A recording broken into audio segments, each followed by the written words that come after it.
Zakon je po mnenju opozicije ohlapen, slab, nedorečen. Najbolj sporen se jim zdi del zakona, ki govori o financiranju. 27. člen namreč določa 60% kritje prispevkov za socialno varnost verskih uslužbencev. Tukaj seveda se bo tudi preštevalo in tako naprej, saj gre za številčne osnove. V glavnem to so najbolj pomembne zadeve. Vsi državljanke in državljani bomo morali po novem plačevati dejavnost verskih skupnosti, posebej Rimskokatoliške cerkve, ki je po zakonu glede na preštevanje privilegirana. Zagotovo gre za nas in po našem mnenju za neustavno določbo v tem smislu, da je govora o cerkvi in drugih verskih skupnosti, kakor da je cerkev nekaj več. No, žal nam je, da vlada Republike Slovenije vztraja na svojem predlogu. Žal nam je, da ne poišče konsenza med političnimi strankami in vsemi tistimi, ki so zainteresirani za ureditev nekega normalnega in pa kvalitetnega sistema financiranja. Prav v Slovenski nacionalni stranki so direktorja Urada za verske skupnosti že večkrat pozvali k odstopu. V LDS-u razmišljajo o referendumu ali ustavni presoji, če bo tak zakon sprejet. In menimo, da je ta zakon ustrezen, seveda pa ne urejuje vsega v detalje, tako kot bi si vsi želeli.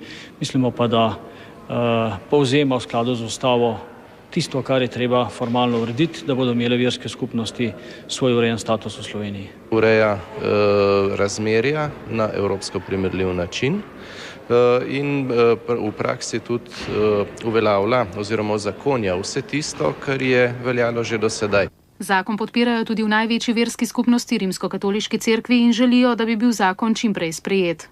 Bolj kot na nesprejetjem zakona smo razočarani nad samo razpravo, nad nivojem razprave, nad argumenti, ki jih rabi opozicija, ker sodimo, da ne gre za prave argumente, pa da gre za politično nasprotovanje, ki je še nekako ostanek iz preteklosti.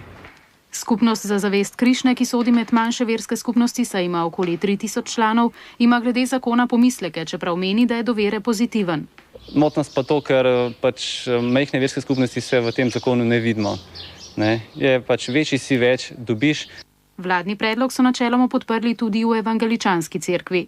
Je pa res, da včasih mogoče preveč energije vložimo v to, da eden drugemu malce ponagajamo.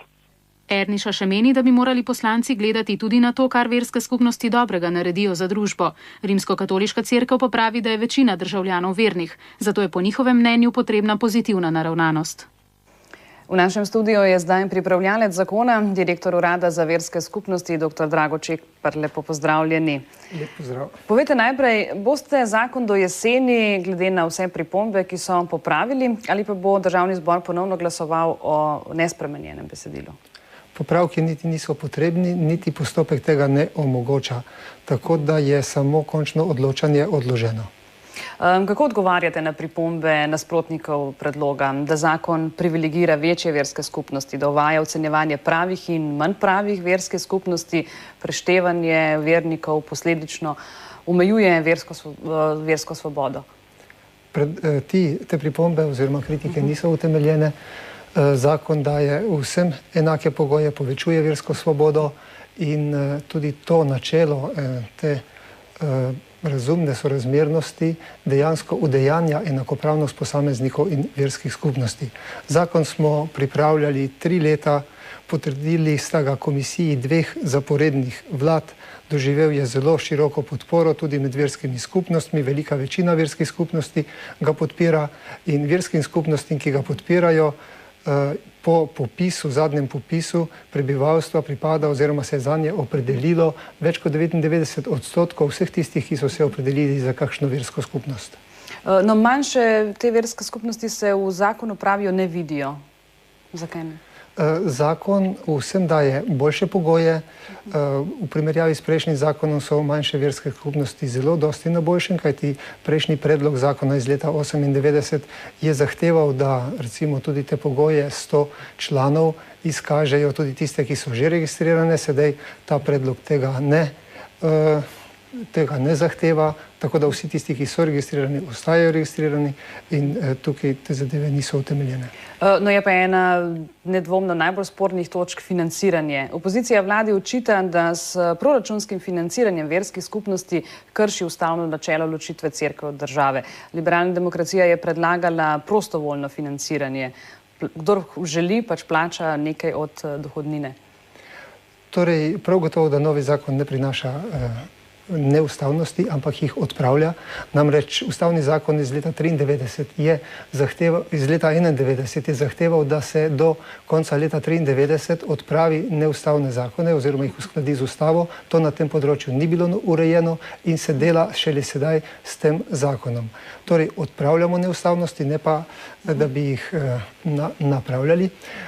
Druga zadeva, ki je treba povedati, mednarodna primerjava. Profesor Roberts, ki je konec prejšnjega meseca predaval na univerzi in v državnem svetu in na uradu, tudi intervju dal tudi za vašo hišo, je povedal, da vse države Evropske unije financirajo verske skupnosti iz preprostega razloga, ker tako pridejo najceneje do nekaterih storitev, do nekaterih dejavnosti, ki so potrebne. Torej, vse države, to pomeni tudi tiste, ki imajo v ustavi določeno ločitev cerkve od države.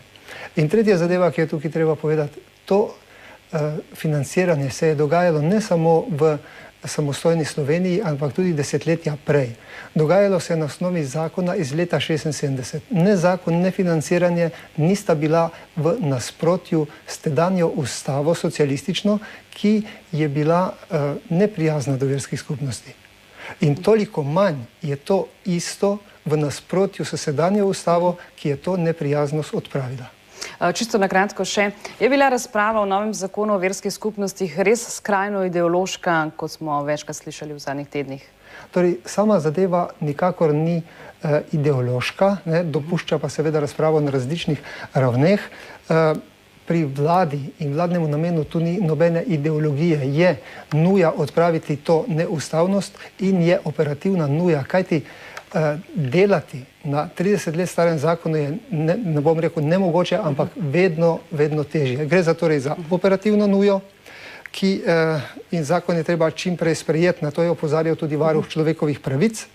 Razprava je bila vsakokrat na višji ravni.